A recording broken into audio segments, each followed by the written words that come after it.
Vamos a trabajar con el libro de Hechos capítulo 18, en la última parte del capítulo 18 y capítulo 19. Y hago esto porque quiero que nos enfoquemos en la iglesia de Éfeso. Hoy vamos a hablar de misión que transforma la sociedad. Y vamos a mirar particularmente cómo Dios trabajó en esta ciudad particular de Éfeso. Escojo Éfeso porque es una de las ciudades que recibe una atención bastante, prominente en el Nuevo Testamento. En un sentido, si ustedes analizan después con quietud, con calma, van a notar que es la iglesia que más se menciona en el Nuevo Testamento. Y la razón es porque precisamente Éfeso fue uno de los centros estratégicos de la iglesia en sus comienzos, lo que conocemos hoy como el cristianismo primitivo. Así que por eso es que me enfoco en esta ciudad en particular. Nosotros notamos que Éfeso se aparece en este pasaje del libro de los Hechos. Si ustedes se acuerdan, Pablo escribió después de un par de años que se fundó la iglesia, va a mandar una carta a la iglesia de Éfeso dando una serie de indicaciones de orientación a los creyentes que habían aceptado a Cristo en esa región del mundo. 1 o 2 años después, Pablo le escribe a Timoteo la primera carta. En casa después miren bien eso, en el capítulo 1 él comienza diciendo: te dejé en Éfeso para que mandases a que algunos no enseñen otra doctrina diferente. Así que le está escribiendo a ese hombre, al pastor, digamos, para que pudiese orientar a los hermanos. Así que ya tenemos a Éfeso en Hechos, lo tenemos en la carta que envió Pablo a esta congregación, primera de Timoteo, donde escribe a este joven que estaba justamente instalado en la iglesia en Éfeso, y después pegamos un salto y aparecemos allá por Apocalipsis, donde el espíritu de revelación, el Señor manda 7 cartas, y la primera iglesia, 7 mensajes, debo decir, ¿no? A 7 iglesias, y la primera que aparece en el capítulo 2 de Apocalipsis es la iglesia de Éfeso. Así que notamos entonces que hay un esquema muy interesante. Cada mención que nosotros encontramos en el Nuevo Testamento destaca una etapa distinta de la misma iglesia, la misma ciudad. Así que esto nos lleva a estudiar, ¿no es cierto? Estudiar a fondo por qué es lo que aprendemos de esta iglesia. Así que era una ciudad estratégica del mundo antiguo. Roma consideró que era un centro importante. Éfeso, para que se den una idea, quedaba en el Asia Menor, ¿no? Hoy es Turquía, y era un punto que conectaba, digamos, las regiones del Asia con lo que era el Imperio Romano. Así que era un centro comercial y político, un punto álgido, pero muy importante para las transacciones que hacía el Imperio Romano. Fue uno de los ministerios más largos del apóstol San Pablo. Se quedó allí un buen tiempo para afianzar y establecer esa congregación. Y además de eso fue una iglesia que fue el epicentro y la madre de la instalación de otras iglesias importantes en la región. Tenemos a Laodiceas, tenemos a la iglesia de Colosas, tenemos a Hierápolis, entre otras, ¿no es cierto?, que se fueron plantando en el ministerio misionero del apóstol Pablo. Así que si sacamos algo del trayecto de esta iglesia, vemos la evolución espiritual de la iglesia en general.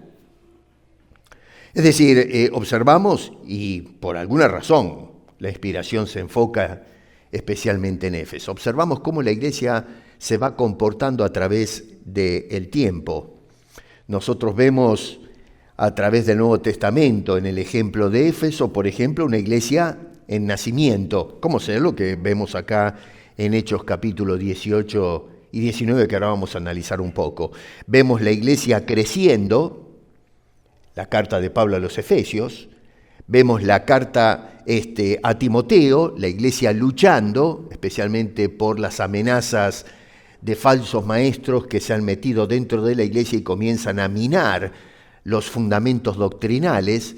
Y luego tenemos al final en Apocalipsis una iglesia que va enfriándose. Nace, crece, se defiende o lucha, y luego una iglesia que va perdiendo influencia. Eso es lo que vemos allá en la primera carta de Apocalipsis. Es casi una biografía espiritual, si me permiten ponerlo de esa manera, ¿no? De lo que es una iglesia o la iglesia de Jesucristo. Hay algo más profundo que yo pienso que podemos rescatar de lo que nos describe el Nuevo Testamento. Éfeso fue una iglesia que pasó por transiciones notables. Pasó por avivamiento, llegó a defender la ortodoxia, es decir, la doctrina correcta. De la ortodoxia pasó al formalismo y del formalismo pasó a la pérdida del amor, que es lo que nos dice el Señor de Éfeso en el libro de Apocalipsis. Así que pasó por todas estas cosas, y esto es lo notable, sin perder necesariamente la doctrina. Éfeso se destacaba por haber sido defensores de principio a fin de la doctrina. Pero dentro de ese proceso también fue una iglesia que fue perdiendo la pasión, fue perdiendo su presencia, se fue enfriando en un sentido. Y pienso que en el Nuevo Testamento Éfeso se convierte entonces en una advertencia permanente para las iglesias. Para apropiarnos un poco de esto, podemos decir también una advertencia para nosotros como iglesia, como congregación. Estamos hablando de iglesias locales, como la iglesia en Éfeso, pero también podemos esto ampliarlo en lo que es la iglesia o el cuerpo de Jesucristo y mirar cómo está la iglesia cumpliendo su propósito en la tierra, hasta que el Señor nos lleve a su presencia. En Hechos capítulo 18, desde el versículo 24 hasta el capítulo 19, debo decir vuelvo a repetir, capítulo 18, verso 24 al capítulo 19, verso 41, que es decir, el último versículo del capítulo 19. Vemos entonces cómo la misión, en este caso repito y reitero en Éfeso, pero es un ejemplo de la misión en general, vemos cómo esa misión del Evangelio transforma una ciudad entera. Es una transformación que corrige una fe incompleta, una transformación que lleva a la conversión genuina por parte de las personas que abrazan el Evangelio, que abandonan la práctica del ocultismo, algo que era muy común y que andaba rampante en esta ciudad, y por supuesto confronta la idolatría, pero lo que me llama la atención es que produce un impacto profundo que incluso altera, fíjense en ustedes, la economía y también el orden social de esta ciudad y de todas las ciudades. Debería suceder eso. Acá hay dos versículos en el capítulo 19 que pienso que son centrales, que de alguna manera resume todo lo que se nos está tratando de mostrar, y especialmente lo que nos muestra es el impacto transformador que produce la misión en la sociedad dada. En este caso, insisto, estamos en Éfeso, pero podemos hablar de la sociedad aquí en Toronto, en Canadá, y hasta lo último de la tierra, como decía el Señor, que teníamos que llevar el Evangelio. Ahora, la pregunta que, antes de meternos en esto, que yo estimo hoy que es inevitable, es, ¿estamos impactando nosotros a la sociedad? ¿O la sociedad nos está impactando a nosotros? Como cristiano, tú y yo, ¿somos de impacto? ¿Y cuál es ese impacto? ¿O es al revés? ¿O es que nosotros los cristianos hoy estamos asumiendo las tendencias, los impulsos de la cultura. Nuestra presencia hoy, tu presencia, ¿es una razón de cambio? ¿O simplemente nos adaptamos los cristianos de hoy al entorno? Y me refiero al entorno social y cultural, ideológico, en el que se mueve la gente alrededor de nosotros con quienes tratamos todos los días. Uno de los versículos que pienso que es central acá es el verso 10. Y quiero que noten bien qué es lo que dice Lucas, es el que relata esto, ¿no? Dice, así continuó por espacio de 2 años, y acá entre paréntesis, para resumir, se está refiriendo al apóstol Pablo. Estamos en Éfeso. 2 años, de manera que todos los que habitaban en Asia, judíos y griegos, oyeron la palabra del Señor Jesús. Ahora, ojo con esto, ¿no? Porque cuando dice Lucas ahí, todos los que habitaban en Asia, es una manera de describir el alcance regional del evangelio o la predicación. No está diciendo que toda la gente, cada individuo que vivía en Asia, había aceptado a Cristo. Noten que ahí lo que está diciendo no es que aceptaron a Cristo, sino que oyeron la palabra. Obviamente, no todos los que oyeron aceptaron el evangelio. Si se fijan ahí, por ejemplo, en el versículo 9, dice que algunos se endurecieron ante la predicación del apóstol Pablo. Le hicieron la guerra. Más adelante, en el capítulo 19, dice que hubo una especie de sublevación en Éfeso que protestaron contra el impacto que estaba teniendo la predicación del evangelio en lo que era el culto y lo que era el negocio de algunas personas que comerciaban con la fe mal enfocada de los ciudadanos en la ciudad. Así que no quiere decir que todo el mundo aceptó a Cristo. No, dice todos escucharon el evangelio. La otra cosa importante que hay que tener en cuenta es que dentro de ese versículo dice judíos y griegos, es decir, judíos y no judíos. A eso se está refiriendo con todos. La otra cosa importante que hay que tener en cuenta es que cuando dice allí Asia no se está refiriendo al continente asiático actual, sino que se está refiriendo al Asia Menor. Esa es una región que hoy conocemos como Turquía, más específicamente en el cinturón oriental, si se quiere, de Turquía, cerca de las costas del mar Mediterráneo. Eso más o menos para que se den un poquito de idea de a dónde apunta acá Lucas cuando habla de toda el Asia, ¿no? Y todas las personas, y no caernos en el error de pensar que todo el mundo se convirtió al evangelio, porque eso no está avalado por la evidencia empírica. En el versículo 20 dice, así crecía y prevalecía poderosamente la palabra del Señor. Algunos detalles que agrega Lucas. Crecía quiere decir que se iba propagando la escritura. Ahora, yo digo, a ver, ¿sucede eso en la actualidad? ¿Estamos observando que hay un crecimiento, una propagación del evangelio o hay una merma en este asunto? Eso es para pensar nada más. Y dice que prevalecía esa palabra que iba creciendo. Es decir, prevalecía o superaba todo tipo de contraposición social, cultural, inclusive la oposición religiosa en la región que estaba francamente, profundamente incrustada en la identidad histórica de esta ciudad. Eran adoradores de dioses paganos, Diana era la deidad principal que volvía loca a la gente. Déjenme hacer un paréntesis, esta mañana estábamos siempre chequeando mientras tomamos el café o algo, miramos un poco las noticias, ¿no? Mientras nos estamos arreglando para ver qué pasa, si el mundo sigue dando vuelta o se paró de repente, ¿no? Y ahora con lo del Medio Oriente y todo esto, estoy muy pendiente de lo que está pasando.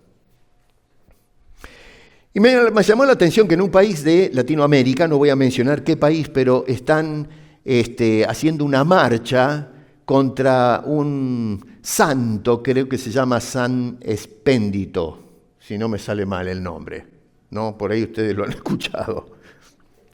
Y ahí va la gente haciendo cola, ¿no? Para darle gracias a este San Expéndito, no sé cómo es. Y después apareció una señora diciendo, Miren ustedes la mentalidad de la gente. Le doy gracias a Dios, pero resulta que le va a dar gracias al San Expéndito. Y yo le decía a mi señora, ¿pero te das cuenta que la gente no se sienta a pensar? Dice, doy gracias a Dios, pero al mismo tiempo está dándole honor al Santo Expéndito. Y yo digo, pero a ver, ¿no nos damos cuenta por qué nuestra Latinoamérica vive en el hoyo de la pobreza y la miseria? Porque es verdad que tenemos una cantidad de problemas sociales, la economía está toda resquebrajada por una mala administración de los gobiernos de turno. Tenemos ideologías que lo que hacen es atentar con el progreso, y le llaman a eso progresismo, pero lo que estamos observando es que en lugar de progresar vamos en retroceso. Estamos llegando, no sé, a una etapa a veces de épica medieval. Tenemos, no sé, ese romanticismo contra el hombre que vivía en el campo, todo enchastrado. No sé, romantizamos al aborigen que está colgado de un árbol. Y tenemos esa mentalidad rara de pensar, en lugar de hablar de progreso, vamos para atrás. Bueno, todo eso sucede, ¿no es cierto? Pero en el fondo de todo el asunto está la idolatría de nuestros pueblos. Somos un continente idólatra. Y saben una cosa, la Biblia nos dice que todo el problema que hay en la humanidad es el pecado. Y el pecado es la idolatría, entre otras cosas. No solo el pecado inherente a nosotros, pero que reemplazamos a Dios por otra cosa. Bueno, eso estaba pasando en Éfeso. La gente adoraba ahí una diosa, y gracias a Dios que la predicación iba creciendo, iba siendo un fermento que iba trayendo luz en medio de estas tinieblas que había en la ciudad que estamos mencionando. Noten algo importante, porque Lucas en esos versículos no dice que fue la palabra de Pablo o la palabra de los apóstoles que predicaban, sino que dice que lo que traía la transformación eran las palabras del Señor Jesús en el verso 10. ¿Notaron eso? Y en el verso 20 vuelve a repetir y dice la palabra del Señor. Es decir que, miren qué interesante y la viveza de Lucas, dirigido, lógico, por el Espíritu de Dios, pero lo que este Señor hace es desplazar la atención de los que estamos leyendo ahora, la atención del mensajero al mensaje. Y del mensaje, cuidado con eso, porque el mensajero puede ir con cualquier mensaje, pero no pone la atención en Pablo en Éfeso, sino en el mensaje. Pero el mensaje, ojo, es el mensaje del Señor, no de Pablo. ¿Se dan cuenta? Ahí es donde nos quiere llevar Lucas. ¿Qué es lo que estamos predicando? ¿Qué es lo que va a transformar la sociedad? La predicación no es la palabra del pastor, la palabra de un apóstol, la palabra de un profeta, contemporizando hoy cómo se manejan estas cosas. No, señor, es la palabra del Dios en la boca de los que predican. Así que no se trata, porque, a ver, yo puedo estar parado acá predicando cualquier cosa. Les puedo estar predicando de ideas personales. Puedo estar filosofando, planteando sofismas y cosas por el estilo, que a lo mejor nada tienen que ver con la revelación de Dios, que no tienen nada que ver con, en fin, qué sé yo, lo que Dios quiere para nuestras vidas, sino simplemente mis opiniones personales. Pero eso no es palabra de Dios. Hoy tenemos un montón de gente que los escuchamos en los púlpitos y no abren la Biblia. Hoy no hay una exposición de la Biblia. Hoy vemos que alguien lee un versículo y comienza a hablar de una cantidad de cosas que no tienen ninguna conexión con lo que está tratando de enseñarnos Dios a través de su palabra. Y hoy vivimos en una ignorancia de las Escrituras, que es una de las causas por qué no somos influencia, por qué no es transformada la sociedad, no por nosotros, sino por la palabra del Señor, porque vivimos a boca cerrada. Y cuando abrimos la boca para decir cosas que nada tiene que ver con lo que Dios dice en su santa palabra. Pensamos que esto es algo inocente, pero sin embargo es de suma gravedad, porque Dios no nos dejó para que le demos opiniones al mundo, sino para ser parlantes de su palabra, de su voluntad, al mundo, a los perdidos. Ahora, Lucas nos deja entonces por lo menos con tres, yo pienso que son verdades fundamentales acá. Y una es, por ejemplo, que la misión pertenece a Cristo, no pertenece a los misioneros. No es la misión de Pablo, no es mi misión. La misión es de Cristo. Lo que hace es usarnos a nosotros como instrumentos para llevar a cabo la misión. Por eso dice la palabra del Señor, crecía y penetraba, fermentaba en la sociedad.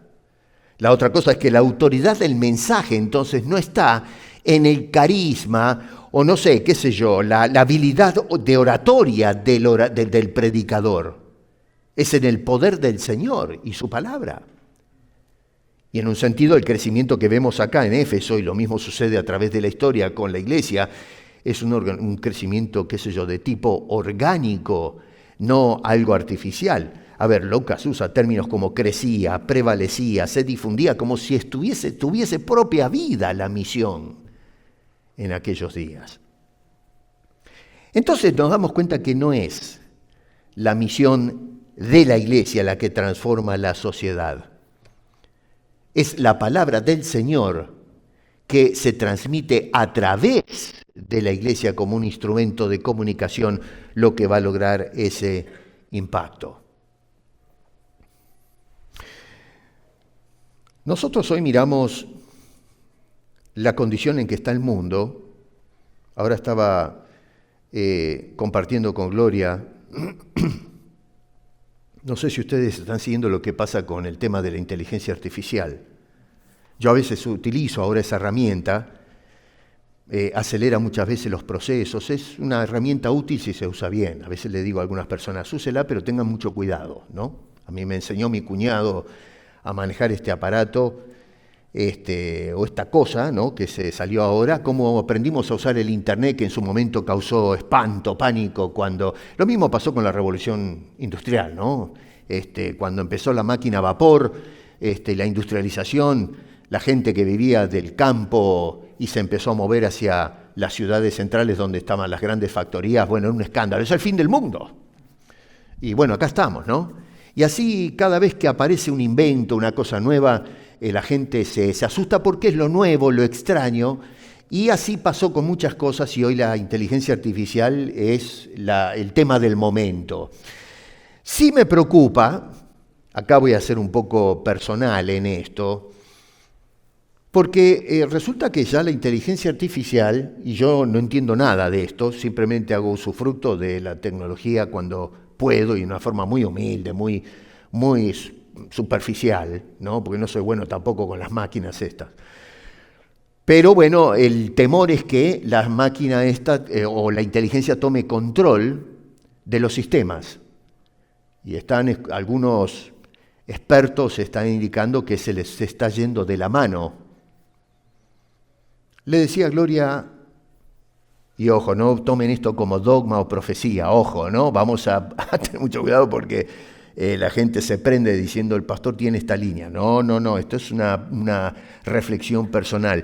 ¿Será que la inteligencia artificial sea el instrumento, sea la bestia que menciona la Biblia para controlar el mundo? Digo, ¿será? Es para pensar.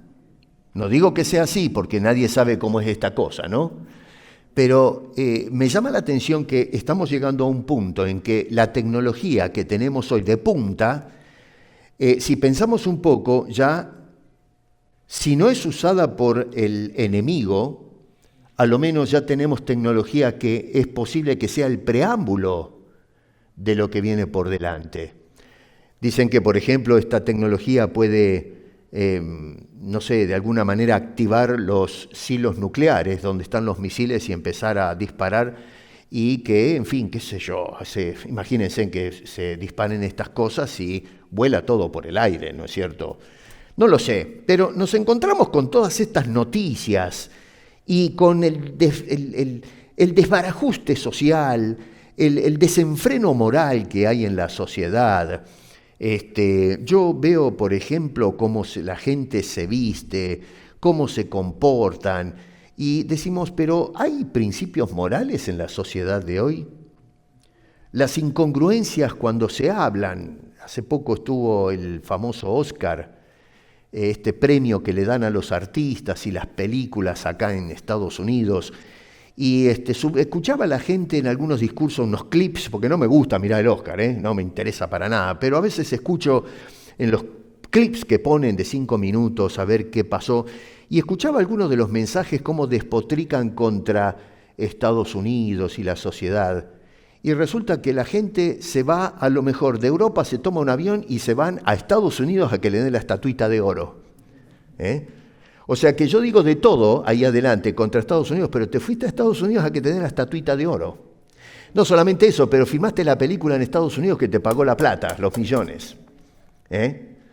Entonces digo, pero a ver, no estoy defendiendo a Estados Unidos, estoy defendiendo la incoherencia. Estoy despotricando contra algo que me está dando de comer. Es una cosa increíble. Bueno, eso me muestra el desbarajuste que hay en la manera de pensar del mundo y de la sociedad. Digo yo una cosa, ¿por qué habiendo tantas iglesias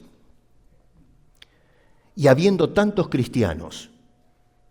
Pónganse a pensar cuántas iglesias hispanas hay acá en la ciudad de Toronto nada más. Congregaciones chicas, congregaciones grandes, pero ¿cuántas congregaciones pentecostales, bautistas, libres y católicas y qué sé yo? ¿Cuántas iglesias hay que supuestamente tenemos más o menos el enfoque en lo que es el cristianismo? ¿Y cuántos cristianos se han hecho campañas evangelísticas en la década en el siglo pasado, en el siglo XX, se hacían en carpas, se hacían en estadios? Ahora ya no es tan popular, parece eso, ¿no? Ahora está el fenómeno de la mega iglesia. Pero antes salían la gente y rentaban estadios, los llenaban de cabo a rabo. Y ahí se hacían grandes campañas. Estos televangelistas viajaban por todo el mundo en jet privado y se iban a predicar a todas las naciones y mostraban por televisión las multitudes, miles de personas que venían a los pies de Cristo Jesús. Después volvían y pasaban por televisión diciendo, hemos convertido en la Filipina y no sé cuánto más, miles de personas. Y a veces salían en las notas periodísticas el éxito que tenía la predicación. Yo digo una cosa, tantas iglesias y tantos creyentes, ¿por qué la sociedad con tantas iglesias y tantos creyentes no cambia? Y no cambia para bien como cambiaba Éfeso. Hay algo que no está funcionando, me parece, ¿no? La respuesta la tenemos acá en Hechos capítulo 19. La misión transforma la sociedad, pero transforma la sociedad cuando la palabra del Señor ocupa el centro de la misión, de la predicación. El problema es que esa predicación, esa misión, hoy ha sido completamente reemplazada y no nos hemos dado cuenta, nos quedamos dormidos. La Biblia dice que tenemos que velar, lo dijo el Señor, lo dice Pedro, pero sin embargo nos dormimos y en el proceso que nos quedamos dormidos se nos fueron metiendo cosas que nada tienen que ver con la misión. Y hoy, por ejemplo, no sé, lo que a veces consideramos que es la misión de la iglesia, bueno, eso fue reemplazado furtivamente por las experiencias espirituales místicas. Encontramos que la gente va a las iglesias para saltar, revolcarse en el suelo, bailar y hacer un montón de cosas raras que hemos cristianizado cuando la Biblia dice, tendréis mi santuario en reverencia. Y entonces es el vale todo dentro de las congregaciones y los cultos. Hoy tenemos la proliferación en masa de caudillos, de predicadores mediáticos carismáticos, que ciertamente tienen una influencia tremenda, hablan muy bien, tienen carisma, atraen a las multitudes, a la gente le gusta cómo habla, cómo se proyectan, quedamos hipnotizados y ahí vamos detrás de estas personas. El mercantilismo de la fe por precio. Escuchamos constantemente decir, trae tus diezmos y tus ofrendas al alfolí, que Dios va a abrir las ventanas del cielo y te vas a llenar de plata. Se te acaban los problemas. Tienes que sembrar si quieres segar. Trae tus miles, entrega tu cheque completo. Porque si tú entregas tu cheque, Dios va a abrir las ventanas del cielo. Es un banquero Dios. Dios hace un trueque contigo. Tú me traes tu cheque y entonces Dios te va a redoblar el cheque. Bueno, ¿cuántos cristianos viajan en avión privado? Pero los que piden el cheque sí. Viven en grandes mansiones, viajan en aviones privados. Y el pueblo tonto, que viaja en un auto todo destartalado, le da el chequecito, pensando, ilusionado, que Dios le va a dar un jet privado. Bueno, a ver cuánta gente viaja en avión en la clase más baja, ¿no? En la clase esa donde casi es el gallinero ahora, ¿no? Porque tenemos que venir con la rodilla pegada en la frente porque no tenemos lugar donde poner las piernas. Y bueno, la gente agarra y pone la plata para ese tipo de cosas. Subvencionamos un mercantilismo de la fe y eso es lo que aplaude el pueblo cristiano. La exaltación de los puestos eclesiásticos, donde la gente se mete en el ministerio porque van a ganar mucha plata, y hoy tenemos una competencia a ver quién tiene el puesto más alto en la pirámide social de la iglesia. Tenemos los apóstoles, los profetas, los arcángeles y no sé cuántas cosas. Se tiran los títulos encima y compiten a ver quién es el que manda, el que da las órdenes y quién está abajo, en la base de esa pirámide. Entonces vemos un retroceso de la misión en lugar de un avance. Y la sociedad ya no es transformada por la palabra del Señor, predicada por la iglesia, sino que lo que observamos es una iglesia que es transformada por la sociedad, por la cultura, la idiosincrasia del hombre sin Cristo, que antagoniza contra Dios y cierra él mismo la puerta al reino de los cielos, la entrada al reino de los cielos. Lo que nosotros apreciamos de estos dos capítulos es que a lo menos hay, vuelvo a repetir, la semana que viene vamos a hablar de la transformación sociocultural y religiosa, ¿no?, de la sociedad. Pero la misión, en definitiva, por lo que vemos acá, insisto, corrige lo defectuoso o lo incorrecto en los miembros de una sociedad. Y por ende, la sociedad cambia. Es decir, cuando nosotros traemos el Evangelio, transforma al individuo y luego comienza un fermento donde se transforma otro individuo, más otro, más otro, más otro, y entonces la suma de esos individuos que están insertados en la sociedad traen un cambio, traen una transformación. ¿Se dan cuenta? Ese es el fermento, el grano de mostaza que empieza a crecer hasta que se convierte en un árbol. Pero ese árbol y ese grano de mostaza, ese desarrollo es de Dios, no de las personas. La misión corrige, la misión orienta, no solamente convierte, sino que va transformando la sociedad, empezando por el individuo. Vamos a mirar un poco cómo Lucas nos muestra esta progresión. Es un preámbulo un poco extenso el que estoy diciendo, pero está preparando nuestra mente para apreciar lo que nos relata Lucas. Y de alguna manera ver cómo aplicamos todo esto que pasó hace 2000 años a la problemática de hoy, porque no tenemos los mismos problemas hoy que los que tenía Lucas y los apóstoles en Éfeso en aquel entonces. La sociedad avanzó, así que es importante que nos tratemos de ubicar en qué es lo que estamos viviendo hoy y cómo aplicamos lo que nos enseña la Escritura de hace 2000 años atrás a la situación que vivimos actualmente. Apolos, un hombre corregido, capítulo 18, versos 24 al 28. Dice que llegó entonces a Éfeso un judío llamado Apolos. Por eso arrancó de ahí, porque ahí empieza a hablar Lucas del ministerio en Éfeso. Apolos es un judío, ¿no es cierto?, que vivía en Alejandría, allá en el norte de Egipto en aquel entonces. Pero noten qué interesante, porque dice que este señor, si ustedes observan los versos 24 y 25, Lucas lo que hace es darnos un perfil de este hombre.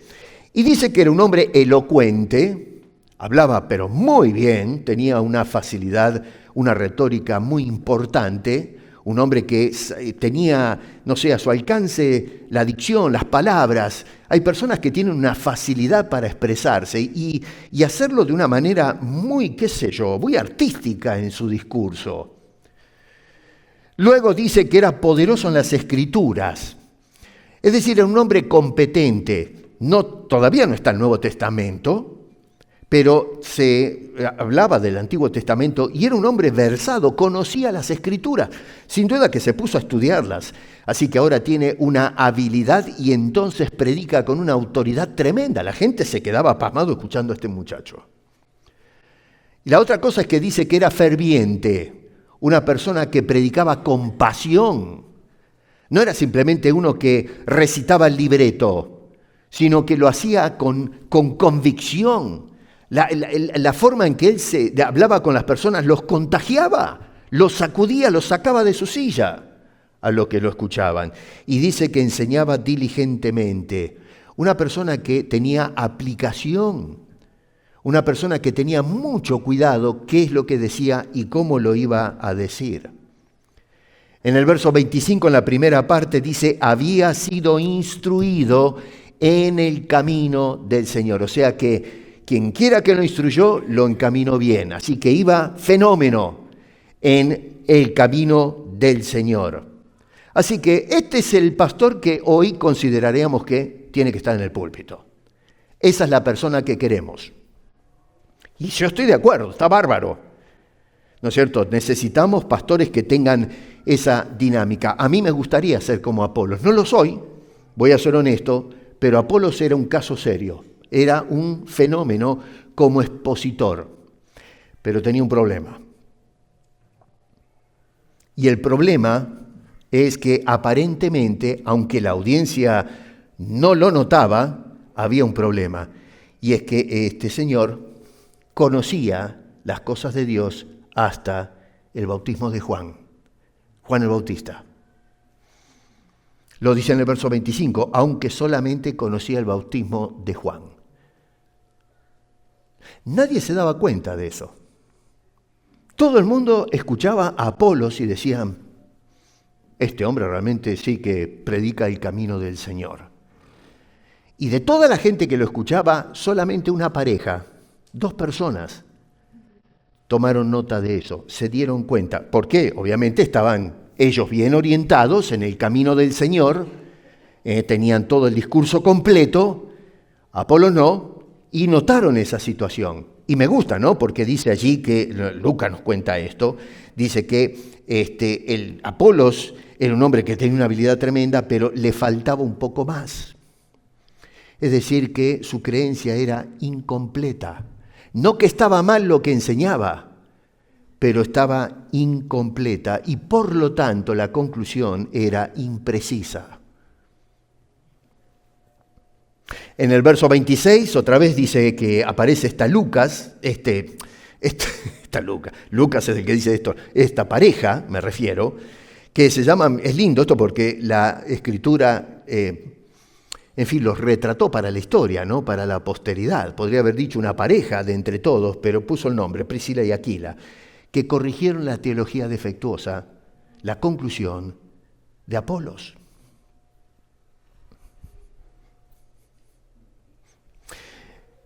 Acá yo creo que, noten, dice verso 26, lo tomaron aparte. Y luego dice, le expusieron más exactamente, con más precisión. Y luego dice, el camino de Dios. Cada expresión me llama la atención porque dice, lo tomaron aparte. Segundo, le expusieron con más rectitud, con más exactitud el mensaje. No que estaba inexacto antes, sino con mayor precisión. Y luego, no es lo que yo pienso, lo que pienso que deberías decir, no, el camino del Señor, las cosas del Señor, el camino de Dios. Acá tenemos, déjenme decirle a los mayores, un ejemplo de cómo debemos actuar con los más jóvenes. Porque a veces escuchamos a los pichones, ¿no es cierto?, que tienen un entusiasmo tremendo hoy, lo veo en las redes, y que muchas veces se le tira encima a la gente a devorárselos porque a lo mejor dicen cosas que parecen incompletas, no tienen el acierto perfecto, no dan en el blanco, y entonces lo que hacemos es ir a devorarnos a esa persona, con una actitud un poco farisaica, ¿no? Y lo enterramos vivo. Y no solamente eso, pero se hace público eso. delante de todos, humillamos a la persona. Y entonces, ¿qué pasa? Que esta persona, al verse en ese circo romano, entonces se asusta y dice, no, esto no es para mí. Y entonces toda la habilidad de un Apolos se echa por tierra porque no hemos actuado de una manera sabia y prudente para reorientar a la persona que todavía no está formado, que le falta. Es como cuando queremos sacar el pan del horno antes de que termine su cocción y nos comemos el pan crudo. Espera un poco, que termine la cocción. Bueno, ellos lo que hicieron entonces es, en lugar de levantar la mano y decir, Apolo, usted está diciendo un disparate, se está quedando a mitad de camino. No, esperaron y se fumaron todo el sermón.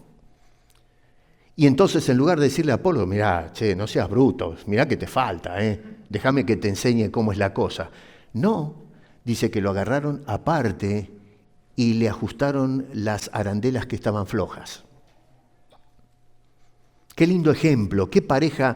Con razón, se premió sellando la historia con los nombres de estas personas, porque son un ejemplo de orientación, de madurez espiritual, de sabiduría.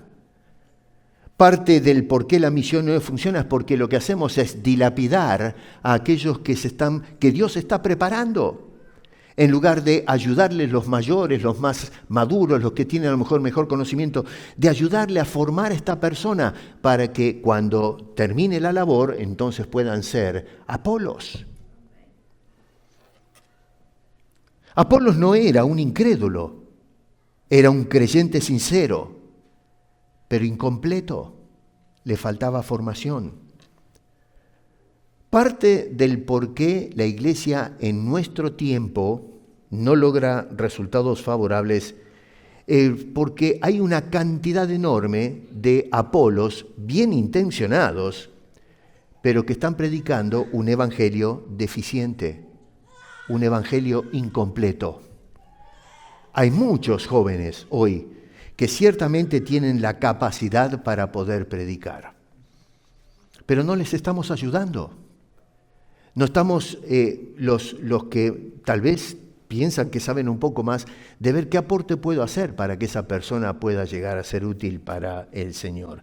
Y me gusta mucho acá la actitud de Apolos, ¿no es cierto? Porque tuvo la actitud de recibir la corrección.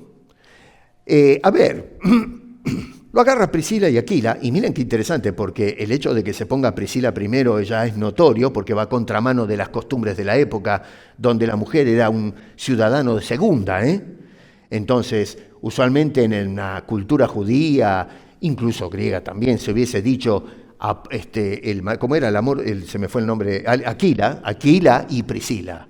Pero no, acá vemos que se invierte el orden. Y no es porque Priscila era más importante que Aquila. A lo mejor, yo no sé, ¿no?, cómo es la cosa, pero a lo mejor Priscila tenía más facilidad de palabra o tenía el don para poder orientar y entender la Escritura.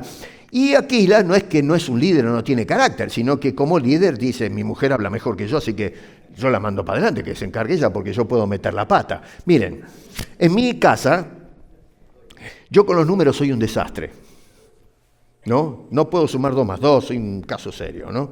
A mí me gustaba más lenguas cuando estudiaba, pero la matemática era... no entiendo hasta el día de hoy, no entiendo nada. Gloria hace las cuentas, no sé cómo va el mercado, y ahí están haciendo un lío con las cuentas, y Gloria ya tiene toda la matemática hecha, ¿no? Y se pelea con el cajero, hiciste mal la cuenta, y se arma todo un lío, y al fin y al cabo, Gloria siempre tiene razón. Así que ojo, Gloria, con los números es tremenda. Bueno, cuando se trata de los números, yo le digo, Gloria, anda para adelante. Uno puede decir, pero qué pollerudo no tiene líder de la casa. No, ¿qué líder? Eso es ser piola. Porque si yo me meto a hacer números, hago un desastre, no tenemos casa, vivimos en un caño. Pero como mi señora es tremenda con los números, yo digo, mujer, y allá la tiro para adelante. Digo, vos rompete ahí, es buena para negociar. Cuando vamos a buscar un auto, ella se pelea con la gente. Yo no tengo eso de estar 1 hora y media ahí sentado peleando, que sí, que firma acá, que hace allá. A mí me dan ganas de salir volando, ¿no es cierto? Y entonces Gloria se sienta ahí, se pelea con todo el mundo y saca las cosas. Es un fenómeno, ¿no? No para elogiarla, estoy usando como ejemplo el asunto. Así que pienso si tal vez eso es lo que pasaba. aunque no se dan los detalles, con esta pareja. Se va a contramano de la cultura, de las costumbres, porque a lo mejor Priscila era un fenómeno para abrir las Escrituras. No es que Aquila, su esposo, era un pedazo de ladrillo, sino que era vivo el hombre y dice, yo creo que mi mujer puede hacer un mejor papel. Pero estaba ahí, porque ahí lo nombran. Una pareja excelente. Y Apolos, me gusta porque él podría haber dicho, pero dígame, ¿quiénes son ustedes dos? Miren toda la gente que me está escuchando. La gente aplaude mis discursos. La gente me dice que soy una persona que predico el camino del Señor, que son impactados por mi predicación. No me molesten, yo tengo trabajo que hacer. No, Señor. Apolo lo que hizo es escuchar la sabiduría de esta pareja y la humildad de Apolo, que a pesar del impacto que tenía, él dijo, vamos a atender esto, vamos a escuchar a ver qué tienen que ofrecerme estas personas. Y tal es así que, fíjense que después de la corrección, dice verso 27, queriendo él pasar a Acaya, es decir, Apolos, los hermanos lo animaron. Y no solamente eso, dice, escribieron cartas de recomendación. Che, escuchen, miren, este muchacho, agárrenlo, no se lo pierdan, por favor, porque es un caso serio. Dice, escribieron a los discípulos que lo recibiesen y llegado allá, fue de gran provecho a los que por la gracia habían creído. Es decir, que no solamente era un predicador del Evangelio, pero ahora puede hablar y enseñar e instruir el camino a los que ya habían creído en el Señor. ¿Por qué? Dice, porque con gran vehemencia no solamente hablaba, pero ahora dice, refutaba públicamente a los judíos, demostrando por las Escrituras que ya no es el bautismo de Juan, dice que Jesús, que había venido, era el Cristo. Qué importante es esto, miren la óptica, porque él predicaba al principio hasta Juan, y Juan estaba hablando del que iba a venir. Pero ahora que tenía el Evangelio, la vista correcta y completa, ahora hablaba del que ya vino. La obra ya se había consumado. Cristo ya dio la vida por los pecadores. No estaba predicando Juan mal, Apolos. Él decía, viene el Salvador. Y eso era verdad, porque eso es lo que predicaba el Antiguo Testamento, viene el Mesías. El problema es que se quedó a mitad de camino. Nadie le contó que ya había venido. ¿Qué sé yo qué pasó con Apolo? A lo mejor estaba en Alejandría y se enteró ahora, pero antes no supo nada de lo que pasó en Jerusalén. Pero ahora este hombre conocía toda la historia y ahora en lugar de mirar para adelante, miraba hacia atrás. La obra ya se llevó a cabo y entonces se ajustaron los enfoques en Apolos y se convirtió en un fenómeno en la predicación. Hoy mucha gente se ampara en una unción autoproclamada, y siendo que se hacen populares no quieren recibir los ajustes, no quieren completar su doctrina. Hoy encontramos una cantidad de personas que están predicando mal, y están predicando mal porque no tienen la actitud de Apolos. A mí nadie me va a enseñar nada, porque yo muevo a las masas, tengo miles de seguidores, tengo una congregación de 2.000 personas que me escuchan en 2 o 3 servicios por domingo y unos cuantos por semana, porque me invitan a viajar por todo el mundo para hablar. Y cosas por el estilo que se han popularizado. Personas que no están dispuestos a recibir el consejo que pueda ajustar lo defectuoso en la predicación. Y es por eso que esa gente no transforma a nadie. Primero, porque no es la palabra de Dios la que están predicando. Y segundo, porque no son los instrumentos de Dios para transformar la sociedad. Y van por todo el mundo, viejo, pero mueven miles y miles de dólares. Y van por todas partes, los vemos ahora en el internet. Llenan las pantallas de televisión, donde los escuchamos a veces, o en los podcasts. Y sin embargo la sociedad no cambia, porque no tienen impacto, no tienen influencia. La gente los escucha y dice, son unos rateros y ladrones, se quedan con el diezmo de la gente. Lo que escuchamos hoy es la protesta de la sociedad diciendo, ya sabemos de dónde vienen esos pillos, esos sinvergüenzas. Y no quieren escuchar. Y la razón es porque ellos no transforman a nadie. Dios transforma. La palabra del Señor transforma. Y ellos no quieren ser transformados. quieren continuar predicando un evangelio defectuoso, incompleto, que no cambia la vida de nadie. Así que notamos entonces que la transformación de una sociedad comienza con un individuo transformado. ¿Se dan cuenta? Apolo, un hombre en Éfeso predicando, pero que impactó ¿por qué? No porque predicaba bien, sino porque primero fue transformado, y cuando fue transformado por la enseñanza, por la palabra del Señor, entonces se convirtió en un canal efectivo que usó Dios para transformar la vida de muchas personas. Un hombre en sociedad corregido. Ahora pasamos en el capítulo 19, versos 1 al 7, a 12 hombres. Es decir, no un hombre, sino una comunidad corregida. ¿Por qué digo 12? Bueno, a ver, Pablo dice en el verso 1 que llegó a Éfeso, ya Apolo se fue para Acaya, se fue a las regiones de Grecia, pero entonces llega a la misma ciudad donde predicaba Apolos, llega Pablo. Y digo 12 porque eso es lo que me dice Lucas acá en el verso 7, dice, eran por todos unos 12 hombres. ¿Estamos? Así que notamos una comunidad, un grupo pequeño, reducido de personas. Y tienen exactamente el mismo problema que Apolos. Noten que Pablo habla con ellos, le dice, ¿recibiste el Espíritu Santo cuando creíste? Y ellos dijeron, ni siquiera hemos oído si hay Espíritu Santo. Entonces Pablo les pregunta, ¿pero en qué pues fuiste bautizados? Ellos dijeron, en el bautismo de Juan. El bautismo de arrepentimiento. ¿Se acuerdan que Juan salió al Jordán y decía ahí en los lugares desiertos, arrepentíos porque, qué sé yo, viene uno después de mí, que no soy digno de desatar la correa de su sandalia, generación de víboras, decía de todo a los escribas y los fariseos, y en fin, llamaba a las personas al arrepentimiento para el perdón de los pecados, pero apuntaba no a Juan, sino el que venía después de él. Bueno, estos 12 eran seguidores de Juan que conocían lo que Juan les enseñó, que viene el Cristo. El problema es que Juan después lo mataron. No pudo seguir enseñando, se terminó, ¿se acuerdan que decapitaron a Juan? Y quedaron colgados. No terminó el proceso de formación. Así que tenían el mismo problema que Apolos. Conocían la predicación de Juan, tenían la expectativa mesiánica, o sea que estaban en lo correcto, tenían la fe, no dudaban de que el Mesías venía, pero era una fe incompleta. El Mesías que ellos esperaban ya había venido y ya había ascendido a la presencia del Padre. Hay mucha gente que todavía hoy sigue esperando la venida del Mesías, ¿saben? Los judíos ortodoxos, por ejemplo, todavía están esperando. Oran en el Muro de los Lamentos por la venida del Mesías. Los musulmanes. Estaba leyendo, traje un par de versos, ¿no? O suras le llaman ellos en el Corán. Están esperando la venida del Mesías. Ellos están enfocados en Mahoma, hay un mahometanismo en el centro de la fe del Islam.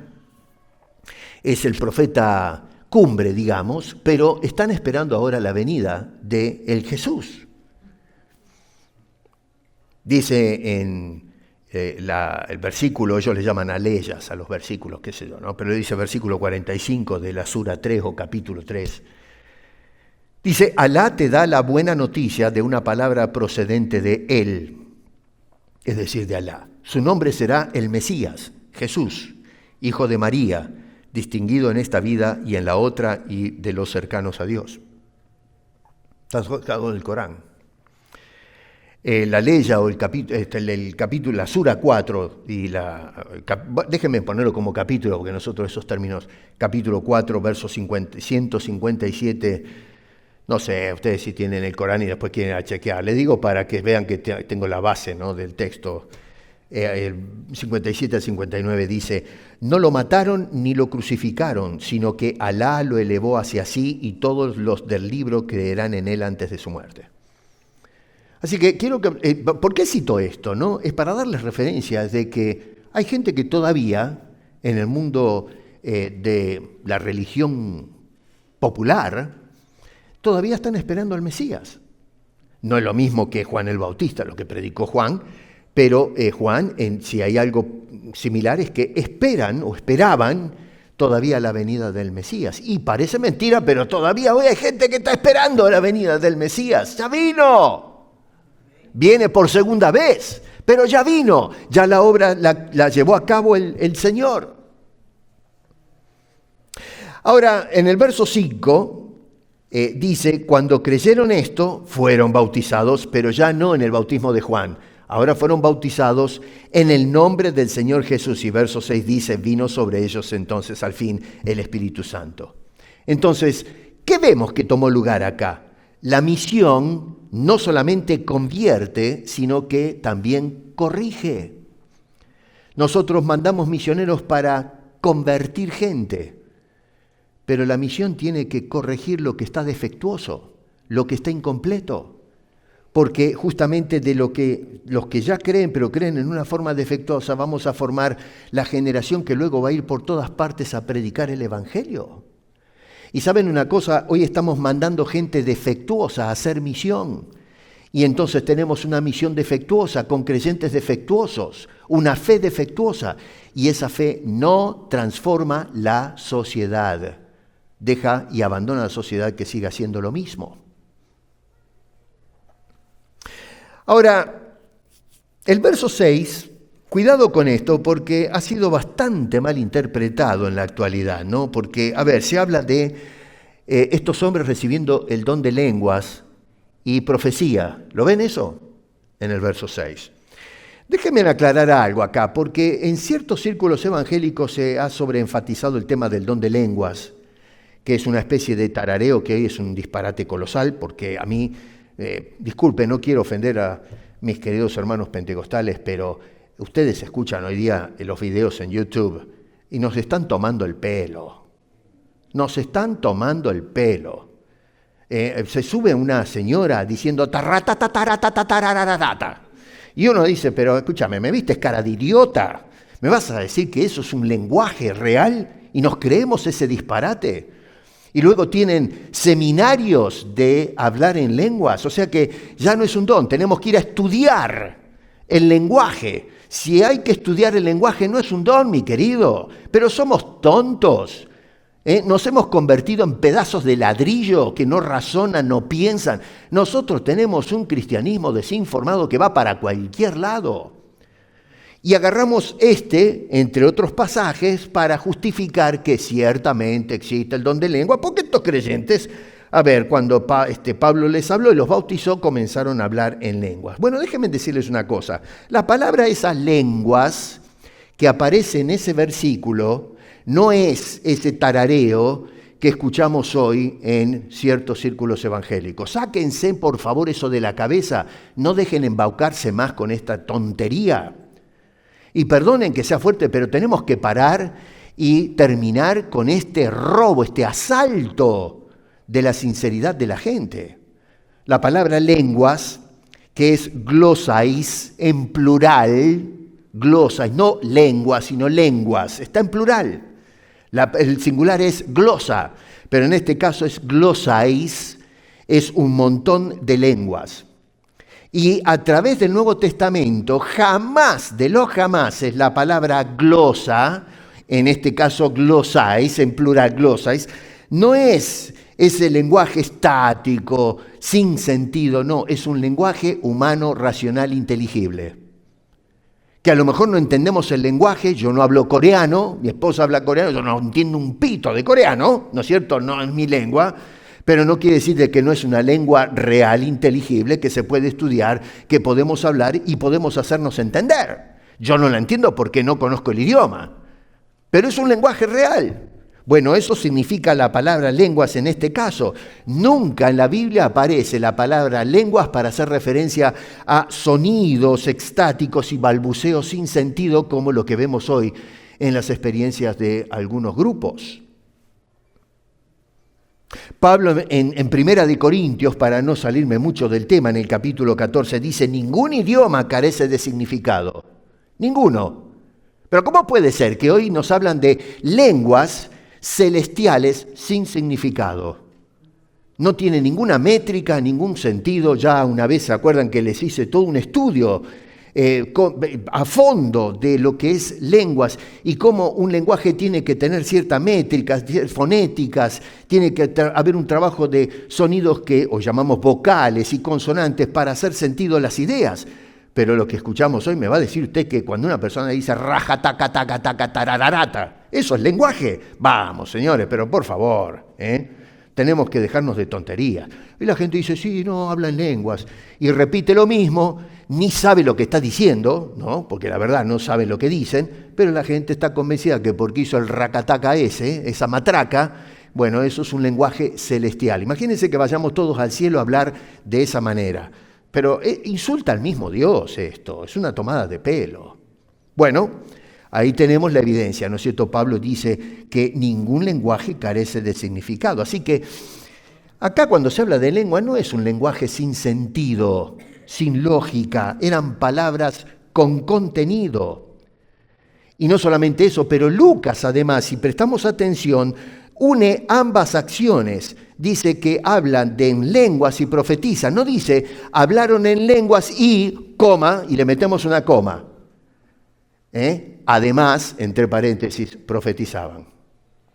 Sin embargo, en nuestra interpretación, leemos a Lucas y Lucas dijo, hablaron en lenguas y, le metemos la coma, abrimos un paréntesis, además de hablar en lenguas, profetizaban. O sea que recibieron el don de lenguas y el de profecías.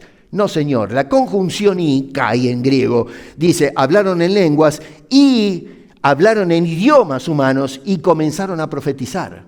No son dos cosas, sino que la profecía era la consecuencia de hablar.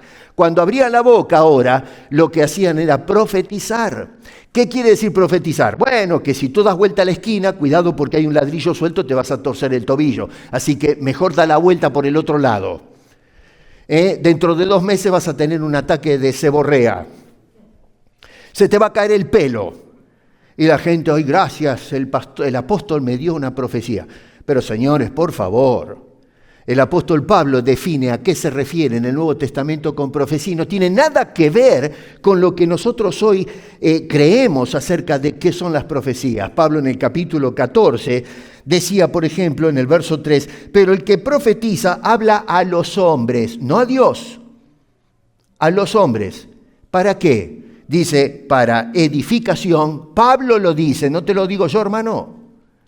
Pablo dice, para edificación, 2, para exhortación, 3, para consolación. ¿Se dan cuenta que es distinto el lenguaje bíblico del lenguaje de los predicadores incompletos? Que a diferencia de Apolos no quieren ser corregidos, siguen con la misma temática porque yo soy el ungido, a mí nadie me va a decir lo que tengo que predicar. Usted tiene que callarse la boca, quedarse sentado ahí, escuche al profeta de Dios.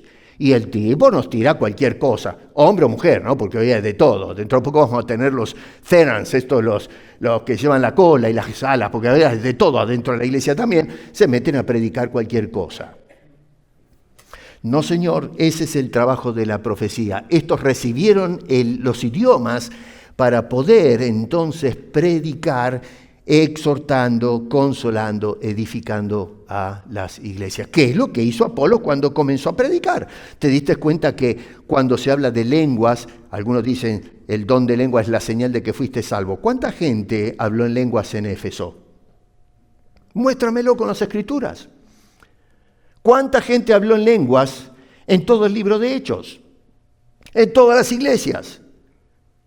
Insisto, tú te lees el capítulo 19, gente se convirtió en cantidad, pero en ningún momento vemos de que se diga que ellos en Éfeso, cada persona que recibía a Cristo, comenzaba a hablar en lenguas y profetizar. No dice que ellos, ni siquiera de Apolos se dice esto, sino exclusivamente de estos 12. ¿Cómo lees tu Biblia?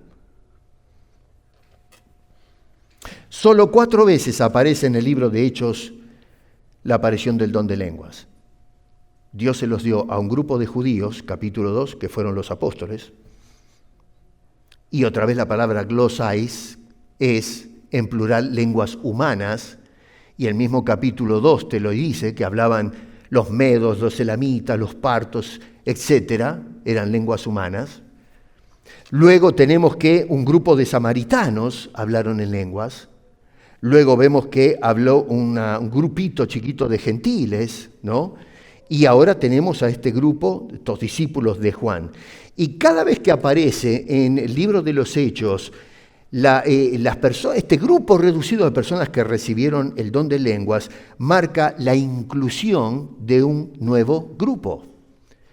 Y lo que estaba tratando de enseñar ese asunto, ese fenómeno de las lenguas, es que no era el producto de una emoción, sino la señal de que todos, sin excepción, recibían el Espíritu Santo. Los judíos, los samaritanos, los gentiles y los de Juan el Bautista. ¿Qué querían enseñarnos el Señor con esto? El judío decía, la salvación es solamente para judíos. Y Dios le va a mostrar a los judíos que estaban equivocados, que la salvación incluía a los samaritanos, que para el judío era maldito y no tenía chance. Bueno, el Espíritu viene sobre los samaritanos y el hablar en lenguas, en otros idiomas, mostraba de que había un fenómeno sobrenatural. Porque usted no puede hablar en coreano o en suajili así de repente. Tiene que suceder algo sobrenatural, algo atípico.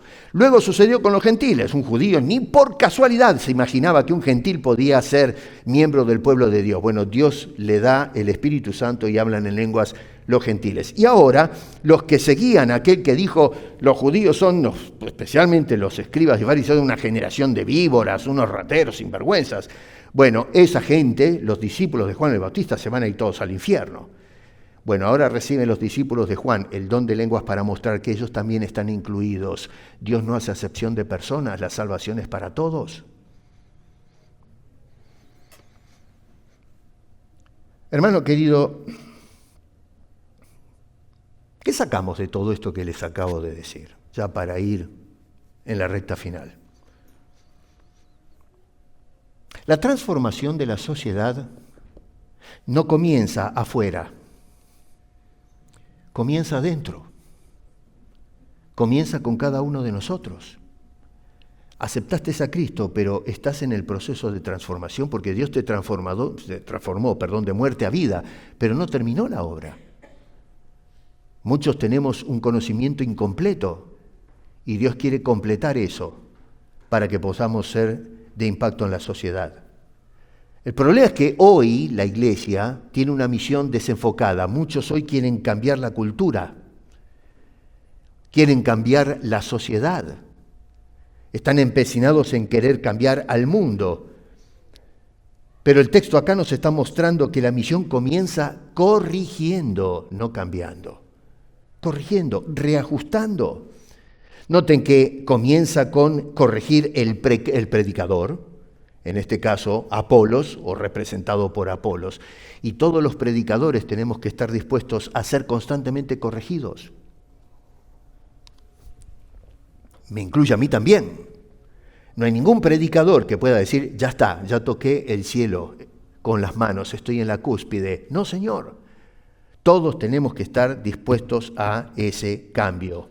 No solamente eso, pero el cambio a los creyentes, que lo vemos ejemplificado con estos 12 discípulos que ahora también fueron corregidos. Y eventualmente vamos a ver que ese cambio, esa transformación va entonces hacia toda la ciudad de Éfeso. Así que antes de pensar en impactar a la sociedad, que debemos intentar hacerlo, el Evangelio debe corregir nuestras ideas. Debe corregir nuestra teología de fondo. Tiene que completar nuestra fe. Y no me refiero a la fe salvífica, sino la fe que ponemos en las Escrituras, en el conocimiento de la doctrina apostólica. Debe alinear nuestro mensaje. Si está un poco desenfocado, bueno, tenemos que poner el foco en la dirección correcta y dar un mensaje completo. ¿Por qué? Bueno, porque una fe incompleta lo que va a hacer es producir, por lo pronto, una predicación incompleta. Y una predicación incompleta va a producir conversiones superficiales. Y conversiones superficiales nos lleva a iglesias que son débiles, endebles. Y por último, entonces, iglesias así, iglesias que no están bien plantadas o firmes, no pueden impactar al mundo. El impacto de la iglesia es un impacto nulo. Es un grupo social que saltan y se entregan al éxtasis y una serie de cosas, pero no impactan a la sociedad. Estamos perdiendo el tiempo. Y hoy, lamentablemente, observamos que en el mundo me parece que se está dando eso. Estamos adentro de los edificios, saltando, cantando y haciendo un montón de cosas, pero no tenemos ningún impacto sobre la sociedad. Así que antes de impactar a la sociedad, hermano querido, el Evangelio tiene que corregir nuestras personas desde dentro para poder entonces salir al mundo y corregir el ocultismo, las ideas torcidas, y todas las cosas raras que vemos y que nos confunden a veces, el mundo dado vuelta que va para cualquier lado. Así que la misión transforma la sociedad para que entonces Cristo pueda ser glorificado. Y para que la misión logre eso, primero tenemos que ser transformados nosotros para que se transforme el mensaje del Señor, no el nuestro, sino del Señor, que va a transformar no solo individuos y comunidades, sino que eventualmente, y como vamos a ver la próxima semana, transforma completamente una sociedad. Esto nos deja una lección. La misión no comienza cambiando la sociedad, comienza corrigiendo a los que ya creen en Jesucristo. Si no te dejas corregir los errores, ¿cómo vas a salir a la sociedad para ser usado por Dios para transformarla? Tenemos que empezar con nosotros. ¿Vas a dejarte transformar por el Señor? ¿Vas a dejar que Dios trabaje en tu vida como hizo con Apolos o con estos 12? Porque si hacemos eso, entonces vamos a lograr impactar a la sociedad en el nombre de nuestro bendito Señor. Deja que Dios transforme tu vida. Y si no conoces el poder de esa transformación, si todavía por casualidad no has aceptado la salvación transformante de Cristo, y me refiero transformante en cuanto al aspecto forense, la culpa, el pecado, ven a Cristo. Déjate de andar deambulando y creyendo cualquier cosa. Ven a los pies del Señor. Si tú como creyente ya aceptaste al Señor, pero tu vida va a los tumbos, vas ahí luchando y que no sabes para dónde disparar, deja que el Señor transforme tu vida. Pablo dice en Filipenses que comenzó en vosotros la obra, la perfeccionará hasta el día de Jesucristo. Deja que Dios trabaje, que haga su trabajo. Deja que Él use el arado celestial para poder entonces preparar el terreno que va a recibir las semillas que van a producir fruto en tu vida. No resistas la obra de Dios. Deja que Dios forme el carácter de Cristo, que corrija lo defectuoso, lo que está torcido, y cuando estás enderezado poder ser un instrumento del Señor para su gloria. Y eso es entonces hacer una misión que transforma la sociedad, empezando a transformar nuestras vidas. Padre, gracias te damos por haber preservado esta narración que nos dejó Lucas de cómo tu palabra iba ganando terreno en una sociedad completamente en tinieblas, perdida, raída por el pecado. Y tú, Señor, en tu gracia alcanzaste a muchas de esas personas, empezando con alguien que estaba incompleto. Luego una pequeña comunidad de personas que estaban bien orientados pero también incompletos. Y todos ellos fueron ganados para luego salir a la sociedad y predicar un evangelio completo. Un evangelio que transforma las vidas y transforma eventualmente la sociedad. Ayúdanos a ser una fuerza que transforma en tu nombre la sociedad en la que estamos viviendo. Porque te lo pedimos en el nombre de Cristo Jesús. Amén.